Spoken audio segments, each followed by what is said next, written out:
Hi. Hi. Hi. I'm Ritika. How are you? Very good. How are you? Very well. Thank you for being bang on time, first of all. Of course, that's my Trust you job. to understand the timing to the T. That's ingrained for years that you have to be on time. But isn't that the way it should always be, no, Ritika? Everything, I everywhere, actually in everyone. our promotion, you just have to calculate yourself to the last very second. Your entry has to be timed perfectly, not to waste the resources at all. Thank you. How are you? Very well. So I just see, Gitikka, a whole lot of them have already joined in.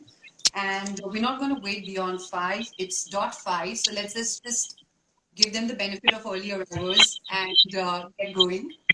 So, you know, it's very special, and I would like to welcome all the followers from Ritika's handle, my handle, for this very special edition of Let's Talk with Ritika, because it's not every day that I get to chat with someone as versatile. She's been a radio jockey. She's been a successful television anchor. And when I say television anchor, she's done many formats of television shows. She's a super successful live events anchor, and you give her any format from social to a corporate to deliver that with equal grace and gumption. A thorough professional, one of the most respected names in India's live events industry, and a big bundle of positivity, Gitikka Ganju Dhar.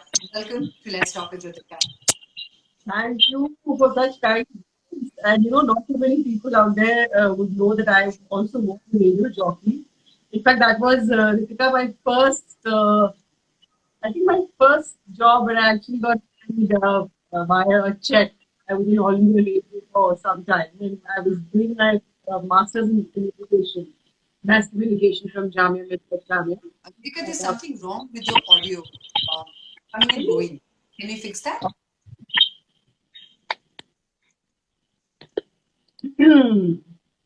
One second. Yeah.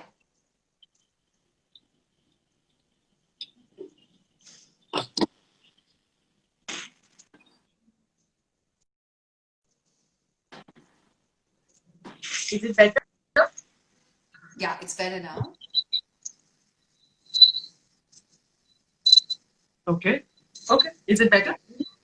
Yeah, much better. Yeah, much better now. Okay. So yeah, I was saying. So yeah, I've forgotten that I was a radio jockey. Them so long back, yeah. But one does learn so much on every different kind of job that you do. So I think I learned quite a bit from there too. But that's very long time ago. Always that that means you've done your research. Oh, yes. Isn't that a part of her job? Research. You know, Gitika, okay. Hi, Okay, now we're better? back. Yeah, much better now. Okay, okay. Let's All go. right. Yeah, so you were telling me something about your first paycheck. I think we lost a bit of audio there. Okay. No, so this was, I think, when I did radio. I think that was one of the first paychecks I ever got. They were like a small amount paychecks in hundreds.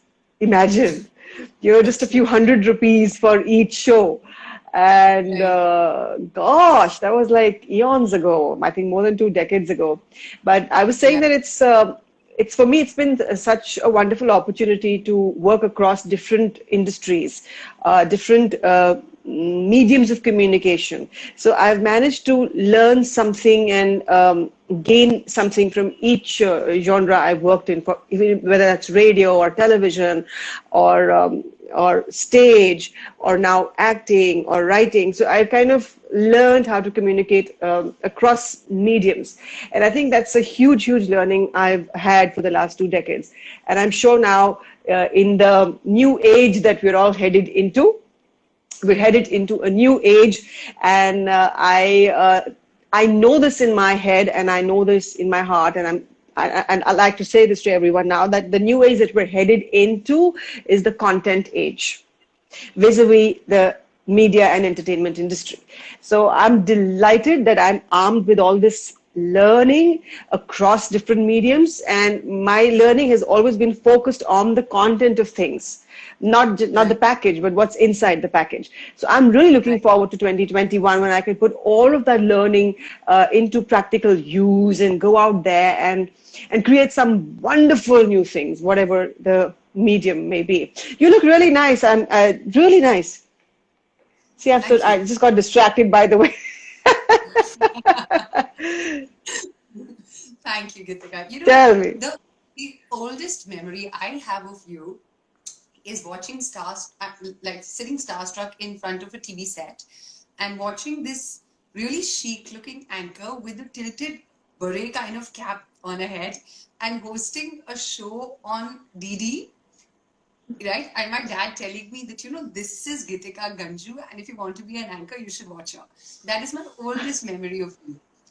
You know? Wow. I used to do, You I know, used to look stylish, and I think it was like a countdown show going back many years. Yes, it was a countdown show, and I remember we used to shoot about 4 episodes in each shoot.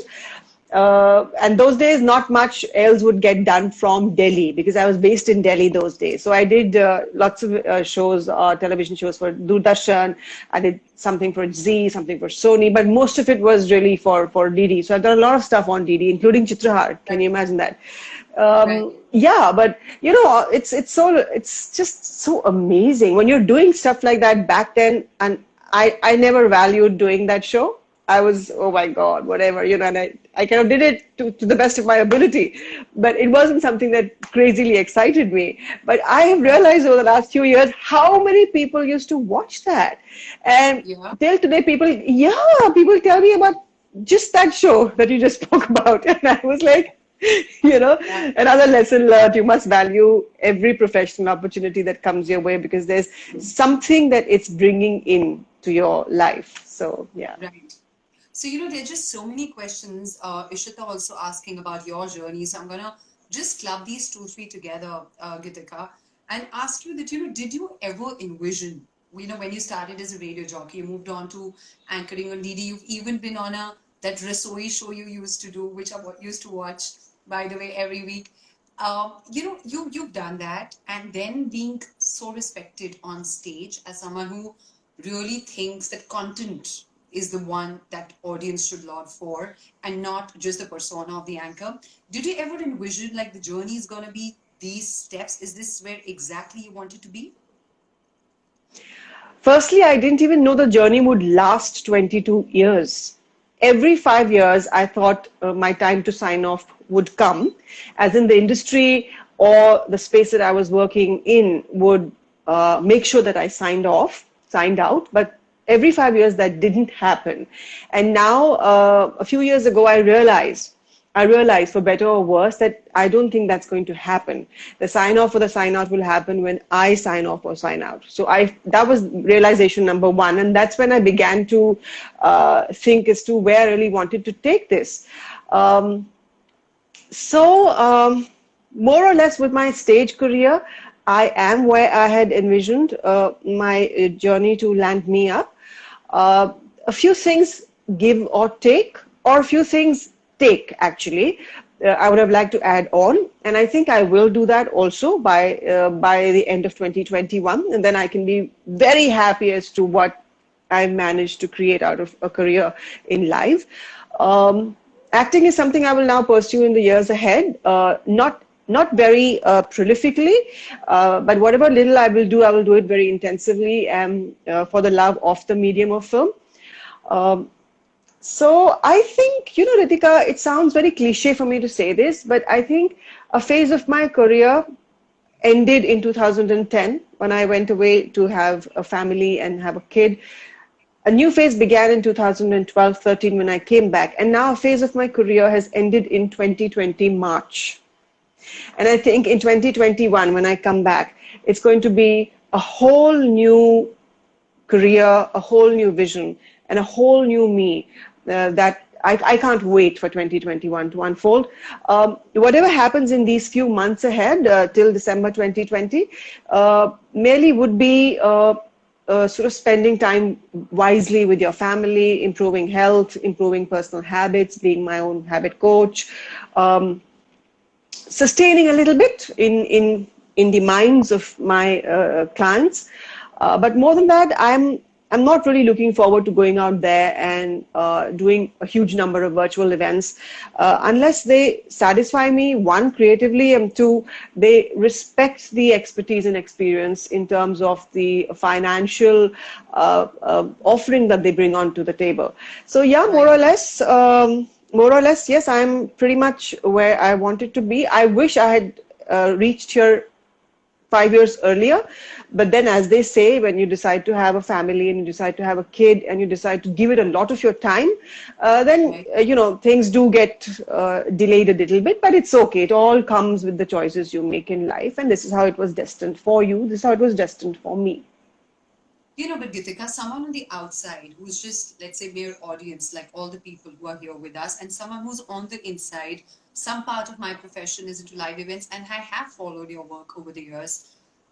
What does it take to have a career? I'm sure it takes a lot from you to have a career span across 2 decades, touch upon so many realms of work, and then just not touch, be successful at whatever you do. So what would you attribute it to? I work very hard. I mean, that's a strange thing to say openly, publicly. Yeah, but that's the truth. I work very, very hard.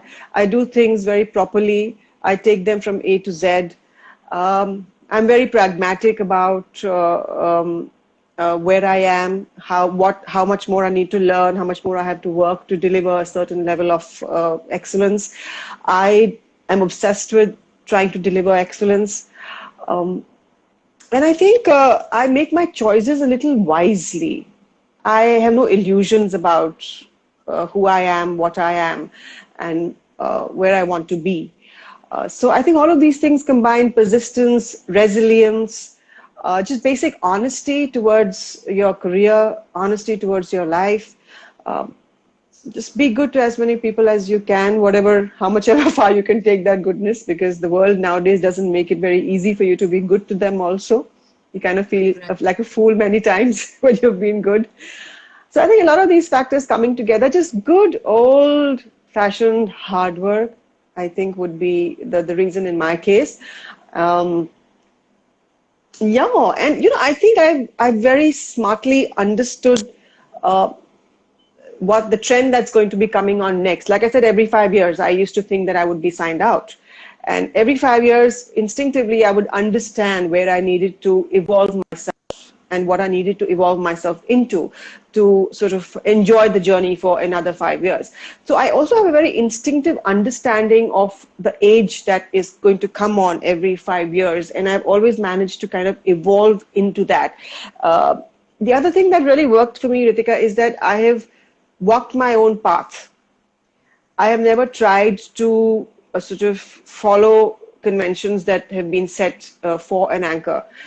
I walked my own path, and when you start walking your own path and creating a whole new vibe, then you're probably the only one doing that, right? Before everyone realizes and starts to sort of follow you there. But by the time they realize and start to follow you with that vibe, you've already mastered that vibe. So I think in my case, I did very early on choose that, and very bravely so, that I would choose my skill, my content, my discipline, and I would choose not to run after being a celebrity or a star, but I would just choose mastery of skill and content.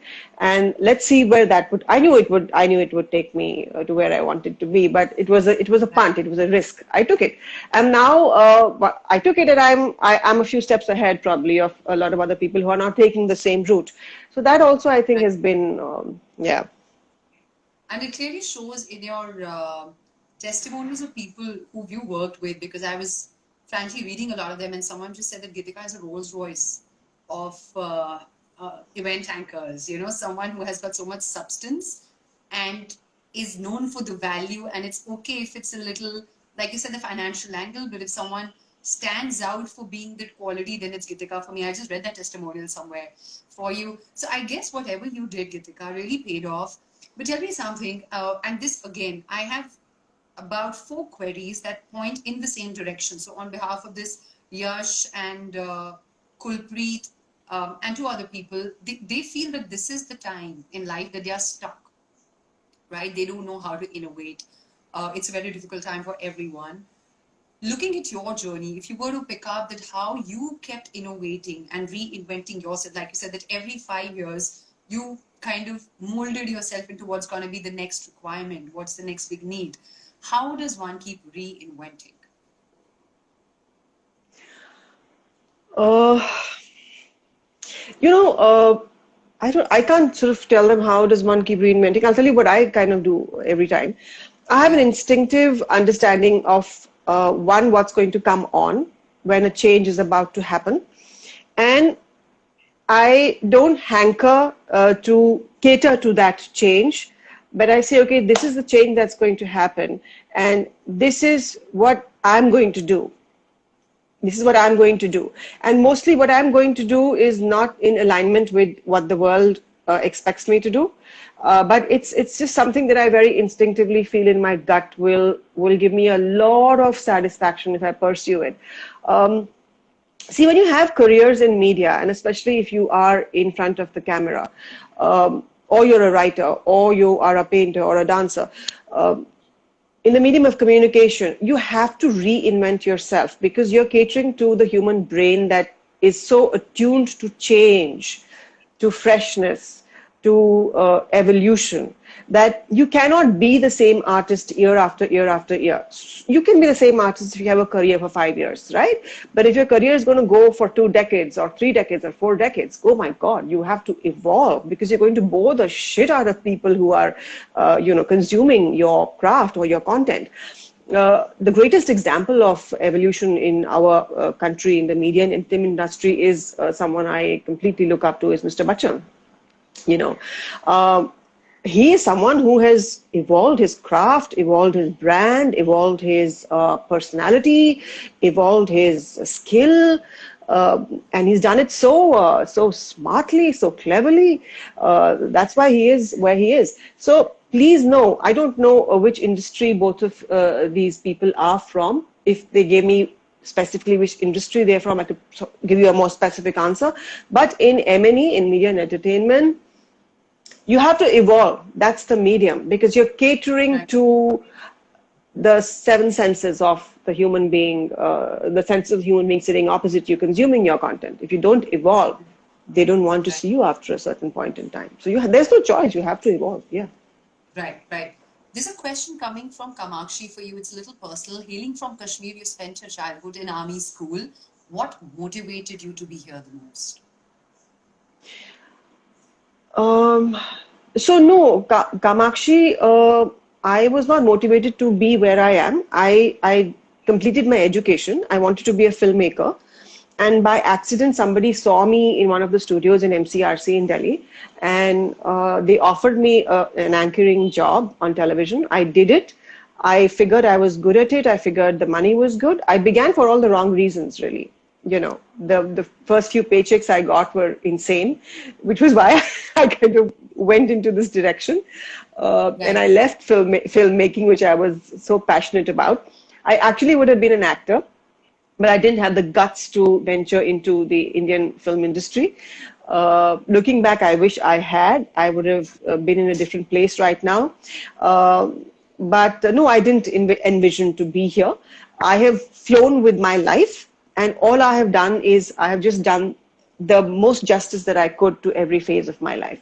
But I haven't envisioned to be here. It's been, my life has just brought me here. And here on, probably I have visions for myself. I'll take myself to some precise place. But till now, it's been me flowing with life, really. Okay. So I just want to request everyone to just keep sending questions, but we have paucity of time. So I'm just trying to take as many queries as they're coming. Someone asking, Gitikka, that our profession is considered very glamorous, What is Anchoring? Anchoring? Yes. Achha, okay. Yeah. So you're saying being an onstage or a television anchor is considered, is it a very glamorous profession? What has been your biggest challenge? So what is glamour? what is glamour? Glamour to me is not wearing a great dress or getting very good makeup put onto your face. When I wear a good dress, it's the stylist. When the makeup happens on my face, it's the makeup person. The hair is somebody else. For me, the glamour of it is that, oh my God, I have an opportunity to write this content and then go out there and share it with my audience. And I think that the power of that opportunity is so glamorous. The power to be the mainstream communicator on any show. As an actor, to have the opportunity, the power to be watched by millions with you communicating your emotion the way you want to. So that really is the glamorous part of it. Otherwise, it's a lot of hard work. And maybe in the first year or the second year, you enjoy the clothes and you enjoy the makeup or the hair and you enjoy the pampering and the hotels and the cars. After a point, if you're a sensible, grounded person whose life is steeped in reality, these things don't matter to you. What matters is your craft, your art, your expression, and that really is, it's phenomenal to have the opportunity to go up there. And sometimes I'm on this huge stage and I have a global CEO sitting in front of me, and I've written those lines, and I'm catering to some of the most successful honkos around the world, and I'm just doing my thing. I'm saying my lines, I'm doing it the way I want to, and that's the most glamorous part of it. Not the way I look and not what I'm wearing. No, I don't give a damn about all of that. I never have, and I hopefully never will. Right. Out of all that you've done, been on radio, been on television, anchoring on stage, you write so well. What is it that you enjoy the most? Acting? Acting. I And dancing. know you're a big cinema buff. Oh yeah, I am. I always have been. It's so shameful, but my mother's, she doesn't watch, she's not on Instagram. I would have a Stardust inside my physics textbook in 10th, which is why probably I didn't do very well in that in 10th. I love cinema, and I love Indian cinema. I also love a lot of other cinemas. But I would have actually been an actor, and a good one at that. But we still have a few more years left of being on my feet. Let's see where that goes. But even if I don't become an actor, and even if I don't make a success out of it, just the whole love for cinema, watching it, talking about it, writing about it, thinking about it, that itself is such a beautiful process, no? Right. So Atul wants to know from you, Gitikka, that he's an aspiring live events anchor, but does networking in events industry matter to get work? Unfortunately, nowadays it does, and I'm underlining unfortunately. But please don't structure your whole career on networking, because fluff, that the candy thing that kids eat at beaches, the candy floss. So you don't want to be candy floss, you don't want to be fluff. So yeah, do your networking, or get a manager to do your networking. You do your social media presence, you do your PR, but please know that these are just the peripheries of what you're meant to do.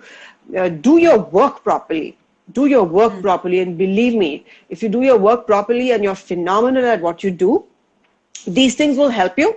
But if your work itself is lacking, these things will help you for a few years. I'm saying max 6 to 7 years, after which you'll have to fold up your career, because there will be somebody else more capable who will come in and take your space. Because doing PR, doing networking, everybody can do that. But काम जो कर सकता है वो आपको replace कर देगा. Yeah, work on your skill. As you do other things, keep working on your skill, right? Is there any other thing? Okay, Meher Kapoor has a question for you, Gitikka. Who is your inspiration? For which form of art or communication? She's just sending a question. Just across the board. Amitabh Bachchan. Okay. I guess we all can idolize him for how he's managed to I mean, it's not about idolizing. I mean, I think his levels of talent are phenomenal, and the way he works hard, how committed he is, how even today, after 50 years of working in the same medium, he's just he still wants to excel. I think that's insane. That's so not common. And whether he recites poetry, or whether he dances, or whether he sings, or whether he writes. Last year I was watching him. I'd taken my kid to watch the show Stories of Strength by Indian Express on Gateway of India in Bombay. Wishcraft was doing that show. And I think he wasn't well that day. I could figure out from when he was standing on stage. But when he came on and he did his last act of the show I think he did this to Vande Mataram, if I'm not wrong. I'm telling you, Ritika, there were goose pimples all over my skin. And I just stood up and I was like, if there ever was an artist, it was you. It was you. He's totally for me, this only him and no one else. Right. So now, talking a bit about the lockdown, Gitikka, how do you think live events anchoring space is going to change for anchors from now on? What is the big shift that you see coming, considering your season, and you've seen so many shifts over the years? What do you think this phase is going to do for us? See, every business hinges on that one thing, finance. If virtual events will start to roll out money for all parties involved, which mean your agencies, your artists, and your vendors, then virtual events have a future. Right now, there are negligible budgets for virtual events. What are agencies making? What are vendors making? Or what are artists making? Everybody is working to either sustain their own teams, their own businesses, or their own bills. But if given a choice, I don't think anyone would want to work at these margins. So if the clients out there, whether you're corporate clients or government clients or sports or film, don't realize this, then virtual events don't have a future, because everyone needs to make money in the system, which right now virtual events are not doing. So I see in 2021, you will have to get back onto stages. They may be, for the first few months, a bit of a hybrid situation that happens with, merging digital and physical and all of that. But stage is not going to go anywhere. It's going to stay, and it's going to bounce back with a lot of vibrancy in 2021. Virtual, if the finances start rolling better, then there is a future. Otherwise, for how many more months are people going to work at ridiculous profit margins? Tell me. Having said that, I do feel if things get better on the payment fronts for virtual, then they can be a slice of the pie, but I'd still give 60% to physical events, and I'd sort of give 30, 20 or something like that to virtual. So for anchors, what probably will happen now is that more than ever, skill will come into focus, because the world has seen the worst. The level of acceptance or patience for fluff is now going to be lesser than ever before. We've all seen death in our face now. We've seen death in its face. When you go back out there and start a life again, you want to see real stuff. You want to see good stuff. You want to see people working hard, people delivering. So I think the fluff will get separated. So be ready. Be ready for sort of doing your best and focusing and working very hard. So, yeah, right. Moving on, Gitikka, just going to take a few quick questions so we can accommodate. There's still so many of them. The most interesting personality you have ever met in the course of your events? That's a question for you. Could be a star, could be a political leader, anybody. Narendra Modi. Okay. And why? The magic with words? It's no. All of these things that he does, his magic with words, oration, no. Well, that's very obvious stuff. But the amount of strength that man has within him, the amount of strength as a human being he seems to have is so fascinating. You are look, here he is, he's responsible for a whole nation, for 1.4 billion people. And this is the toughest time for any prime minister ever that India's had. He's doing it in the face of intense scrutiny and negativity. It's a thankless job. They probably will thank him after 10 years. And there's so much of strength. He's not giving up. He's going, he's going, he's going. And I think I find strength in human beings extremely attractive. And that makes him, for me, I would love to someday sit across him and have this conversation where I'll ask him, where do you get this strength from? कहाँ से आती है इतनी शक्ति आप में? I think that's fascinating. So he would right now be my number one. I have a couple of others, but he number one for him right now. Okay, sure. Okay, there's Archita and a couple of other aspiring anchors asking about lockdown. I think we've already answered that bit. Okay, Gitikka, we're going to play some fast 5-7 questions with you, and you're going to just answer them quickly. I'll try. Yeah, they're very simple, just accumulated Okay. from a lot of these questions. Gitikka's favorite on-stage attire? Power suit. Oh, Pants really? and a blazer. Yeah, pants and a blazer and comfortable medium-sized heels. Okay, for some reason I thought you'd say sari because you just so much, No.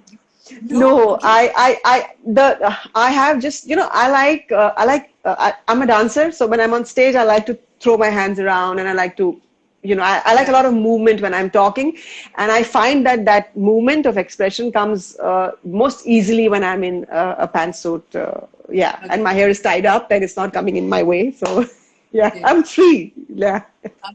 Okay. So power suit it is. Gitikka's most favorite memorable project so far. The most memorable project. A show, a TV show, a live show, anything. Memorable for all the wrong reasons was something I did last year called Main Bhi Chaukidar. It was, I had a 1 hour presence with just me and the Honorable Prime Minister on stage, and everything was happening off stage, just two of us there. And I had the whole thing in my head for about an hour. It was memorable because I have never been challenged more in my career than I was in that 1 hour, because I chose to go without cue cards and a prompter. The whole thing was in my head for an hour. We were connecting between various destinations across India. It was stress at its cruelest.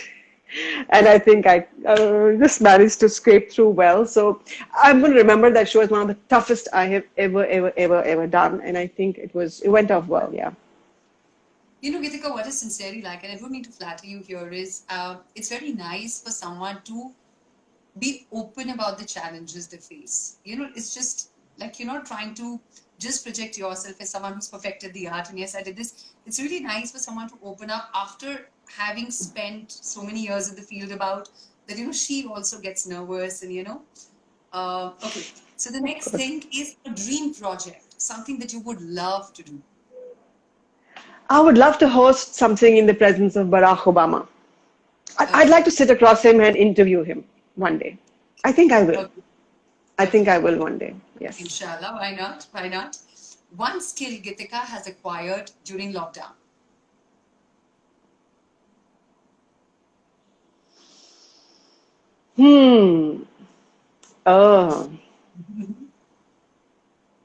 Nothing new. Okay. Nothing. Okay. What has been the best thing about the lockdown for you so far? I've got to work on my relationship with my kid. I've got to work on a lot of my personal habits. I'm being my own habit coach right now. And I've got a lot of time forcibly to actually think of all the things that I truly wanted to do and I wasn't getting the time. So 2021 will be courtesy all this free time that has been pushed on my throat. I think it's just perfect that I have all this free time to think. Okay. And what has been the worst thing about the lockdown for you? The worst thing really has been, I've spent 22 years in this industry, in the live industry in India, Ritika, and I have some very dear friends. And I'm just very pained by all the challenges they're facing in business because they're struggling to keep afloat. They're paying from their own pockets to keep their companies afloat, to keep their employees paid. It's a very difficult time for the agencies in the Indian event industry, and a lot of them are my friends. So that is something that it really upsets me. But ठीक है, अभी है, we have to deal with it, and another 3-4 months I think we'll be all out of it. Yeah. Right, right. First thing Gitikka Ganju Dhar is going to do as soon as the life is unmasked and we are completely done with this lockdown. I'm going to go watch a movie and travel somewhere. Yeah, I'm going to take a holiday and go somewhere. Yeah. So that's bring me to my last question. Considering you're crazy about cinema, if you were to pick up a dialogue that defines you or your most favorite dialogue, which one would that be? Oh, अच्छा. अरे बड़े सारे हैं मेरे favourite dialogues. अभी याद कोई आना चाहिए ना इस opportune moment पे. I kind of like that one. I said it recently on a show also, where Karina puts her hand out and her hand is caught by this guy, and he pulls her onto the train, and she says, "अब तो हाथ छोड़ दो मेरा, इतनी भी सुंदर नहीं हूँ मैं."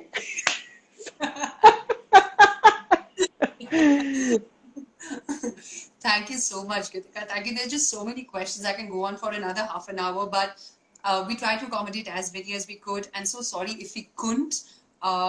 But we will be soon uploading this entire video on IGTV, so you can watch it there. And Gitikka, for you, thank you so much for making time. And may you keep raising the bar with whatever you do. Keep entertaining us and enlightening us with your wisdom in many, many years to come. And all the best to you for the months ahead. And I hope we meet soon in the next Imagine. Yeah, like we'd love to have you again. And thank you for having me. And you look beautiful. God bless you. Thank you, Gitikka. Thank you for sparing time. Thank you for all of you for joining in. Pleasure. Pleasure. See you all, everyone who are watching. Thank you for watching. Bye.